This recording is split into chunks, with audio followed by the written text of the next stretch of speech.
Hello there, welcome to Tere Technique. We have this digital cluster installed in a Mercedes C-Class W205. Here you can see all information from factory you have available, plus you have like a digital menu on this car. You can see we have like all the trip information, display, themes. You can change like different themes. Here we have 3 different themes, same like original.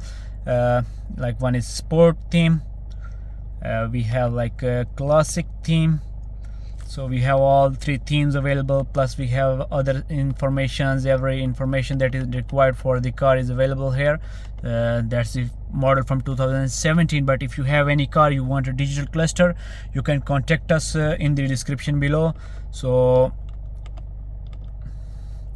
here you can see sports mode active. Plus we have installed this ambient lights in the whole car with these rotary tweeters. When you turn off the car, so it will go inside. Here you can see a very beautiful light here. Plus this kilometer, you can adjust everything in this car in this digital panel. So that's the digital cluster for W205 Mercedes. If you have any question queries, you can contact us in the WhatsApp or via email. I will provide all the contact information in the description below. That's the video for today. See you next time.